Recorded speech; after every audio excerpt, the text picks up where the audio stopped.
게르손 자손에게 준 성읍이 오늘 나오는 게 13개 성읍, 무라리 자손에게 준 성읍이 12성읍이에요. 그러니까 아론의 자손 중에서 고앗 자손, 게르손 자손, 그 다음에 무라리 자손에게 각각 분배된 성읍들이 쭉 나옵니다. 그래서 이거 읽지 말까 싶었다가 그래 다 읽었어요. 왜 읽냐면 의미가 있기 때문이에요. 왜 이렇게 디테일하게 써놨을까요?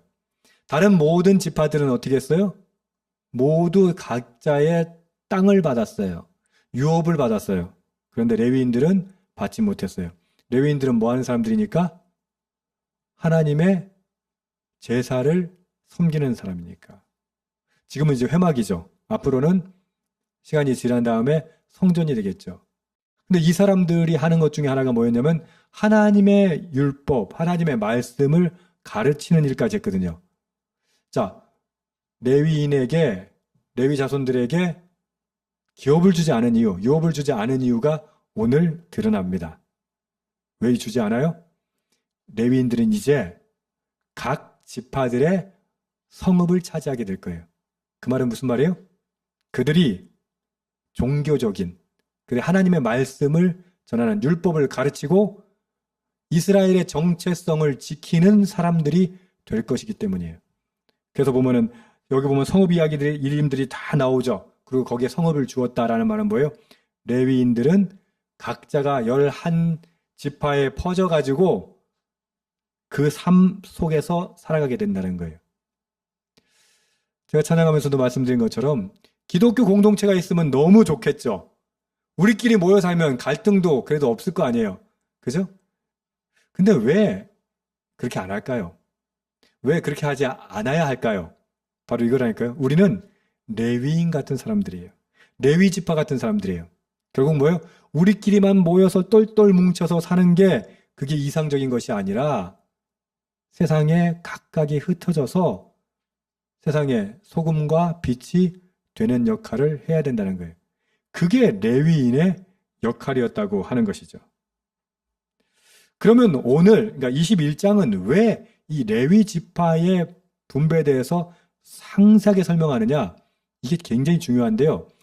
레위인들은 자기 고유의 기업이 없었잖아요. 여기서 기업이라는 거, 유업이라는 건 뭐예요?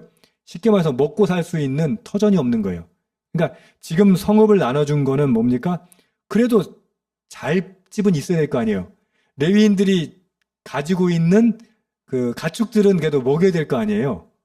그러니까 소위 말하는 최소한의 생존을 위한 사람답게 살 수 있는 기반만 마련해 주는 거예요. 그 말은 무슨 뜻입니까? 레위인들은 하나님이 기업이라는 거예요. 그들이 말씀을 증거하고 흩어져서 그 율법을 전하고 하나님의 뜻, 하나님의 기업이라는 걸 하나님께서 기업이 되신다는 사실을 온 이스라엘에게 삶으로 증명하며 보여주는 거예요. 그러면 이스라엘 백성들은 어떨까요? 자신들은 땅을 얻어서 농사를 짓고, 그러니까 기업이 있는 거죠. 유업이 있으니까 살아가면서 레위인들을 보면서 하나님이 우리의 기업이 되신다는 걸 깨달아야 되는 거예요. 그러니까 레위인에게는 사실은 생산수단이 주어지지 않은 거예요. 그럼 그 생산수단이 없는 레위인을 지탱해주고 먹여 살려주는 이는 누가 돼야 된다? 각 이스라엘이 되어야 한다는 거예요. 근데 땅 분배 보면요, 참 특이한 게 이스라엘 백성들이 그렇게 힘들어서 얻은 땅을 어떻게 한다? 그냥 나눠줘요. 할렐루야. 왜 그게 가능하다고요? 하나님이 주셨다는 걸 믿기 때문에. 여러분, 하나님이 주신 땅이라는 거 믿으세요? 우리의 직업이, 우리의 가정이 하나님의 땅이라는 거 믿으세요? 하나님께서 주신 복이라는 거 믿으세요? 그걸 하나님 주신 거라고 이스라엘 백성들이 믿으니까 어떻게 해요? 야, 레위인들한테 성읍 내줘. 예, 하나님 주셨는데 내어드려야죠 하고 내어주는 거예요. 근데 더 엄밀하게 말해봅시다. 그 땅 누가 싸웠어요? 인간적으로 한번 생각해 보세요. 그 땅 얻기 위해서 누가 싸웠어요? 각 지파들이 싸웠잖아요. 그죠? 각 지파들이 싸웠는데 그러면 이 땅은 내 거야 라고 생각하는 순간 어떻게 돼요? 야, 레위인에게 성읍 내줘? 이러면 무슨 마음 들까요? 내가 얼마나 이거 얻으려고 얼마나 고생을 했는데 이걸 내줘? 이게 우리의 지금 현재 태도예요. 내가 이거 한 달 월급 벌기 위해서, 내가 이 집 사기 위해서, 내가 얼마나 아끼고 저축했는데, 얼마나 내가 열심히 일했는데, 그러니까 어떻게 해요? 레위인에게 줘라, 이러면 어때요? 아이고. 씨도 안 먹히는 소리죠. 그게 뭐라고요? 하나님이 주셨다는 걸 인정하지 않는 거예요. 근데 이스라엘은 진짜 특이했어요. 뭐요? 갈등이 없어요. 아니, 사실 여기 보면은 뭐 그냥 비교적 고르게 분배됐다고 하는데도 불구하고 그래도 완전히 고르진 않아요. 그럼 어떤 불만이 나와야 돼요? 야, 저쪽 지파는 땅도 좋고 율카한데 레위 지파 몇 개밖에 안 줬는데 왜 우리는 더 많이 가져가야 돼? 이런 불만이 있을까요, 없을까요? 당연히 있겠죠. 근데 그렇게 했어요? 아니요. 그럼 갈등이 없어요. 그냥 그대로 분배되는 거예요.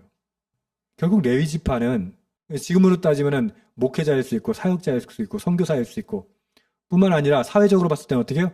어려운 이웃들을 돕는 자들이 레위인인 것이죠. 하나님의 사명, 하나님의 일을 하는 사람들에게 어떻게 해요? 나머지 사람들이 그것을 함께 짊어져야 한다는 것이죠. 근데 이스라엘은 그런 갈등이 없었다는 거예요. 왜? 그것이 하나님께서 주신 땅이라는 것을 믿었기 때문이죠. 이스라엘은 인정했던 거예요. 아, 그래. 하나님이 우리의 기업이야. 그 증표로 레위 지파를 각 지파 속에 넣어놨던 것이고 뿐만 아니라 레위 지파는 그 하나님의 말씀을 각 지파들 가운데서 듣고 따를 수 있도록 전할 수 있는 그런 역할을 해야 했다는 것이죠. 뿐만 아니라 레위 지파들이 이렇게 도피성을 통해서 이렇게 각 지역에 분포되어 있는 것은 이런 안전장치고 있는 것이죠. 하나님의 말씀이나 하나님의 율법에 대해서 잘 모르겠거나 의문이 생기거나 갈등이 생길 때 어떻게 해요? 그 중앙성소까지 갈 필요 없어요. 어떻게 하면 돼? 그 지역에 레위 지파를 찾아가면 돼요. 그리고 내가 위기에 처했을 때는 어디로 가면 돼? 도피성에 가면 된다는 것이죠. 그게 일종의 혈관 같은 거예요. 일종의 신경망 같은 거예요. 그렇게 하나님께서는 레위 지파를 사용하셨어요.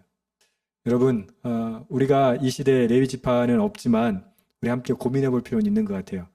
하나님, 우리가 먼저는 레위 지파가 되게 하여 주시옵소서. 또 우리 교회 가운데 또 세상 가운데 레위 지파로 일하는 분들에 대한 배려를 할 수 있는 우리 교회가 되게 하여 주시옵소서. 그렇게 생각해 주셨으면 좋겠습니다. 그렇게 지파에 대한 이야기가 다 끝나고 1절에 보면 총 레위 사람들이 얻은 기업은 48성읍이었다라고 되어 있습니다. 이스라엘 각지에 퍼져 있었죠. 이제 43절부터 45절이 이 말씀을 정리하는 건데요. 43절 보시면 여호와께서 이스라엘의 조상들에게 맹세하사 주리라 하신 온 땅을 이와 같이 이스라엘에게 다 주셨으므로 그들이 그것을 차지하여 거기에 거주하였으니 여러분 이거 좀 성경을 아주 크리티컬하게 읽는 분들은 이게 거짓말이라는 생각을 하실 수 있을 거예요. 45절도 보면요. 여호와께서 이스라엘 족속에게 말씀하신 선한 말씀이 하나도 남음 없이 다 응하였더라. 맞습니까? 여러분 아직 이스라엘 백성들이 땅을 다 점령하지 않은 상태예요. 하나님의 말씀이 하나도 남음 없이 다 이루어졌답니다. 그러면 이제 우리 여호수아가 끝나면 뭐가 나와요? 사사기 나오잖아요. 사사기 보면 많은 이방 민족들 때문에 고생하잖아요. 블레셋부터 해가지고 매일 침략당하고 매일 두들겨 맞고 그게 사사기에 계속 반복돼요. 언제까지? 여러분 저기 예루살렘은요 다윗 때 돼서야 점령해요. 그럼 이거하고 말이 맞지 않지 않습니까? 아니, 하나님 약속대로 다 주셨다면서요. 여기에 우리 갈등이 있는 거예요. 하나님은요 약속하신 대로 다 주셨어요. 문제는 뭐예요? 이스라엘이 그 땅을 온전히 누리지 못한 거예요. 왜? 불신해서. 나가서 싸우면 이기는데 나가서 싸우진 않았던 거예요. 불순종했던 거예요. 하나님은요 약속을 하나님 편에서는 다 이루셨어요. 근데 인간 편에서는 불순종했어요. 아직 얻지 못한 게 있는 거예요. 그 여기서 말하는 것은 무엇입니까? 하나님은 다 주셨어. 그러나 이스라엘은 다 취하지 못한 상황을 이야기하는 겁니다. 하나님 측에서는 하나님 편에서는 약속 다 주셨어요. 여러분 우리 인생 가운데 우리 삶 가운데 하나님 약속 다 주셨어요.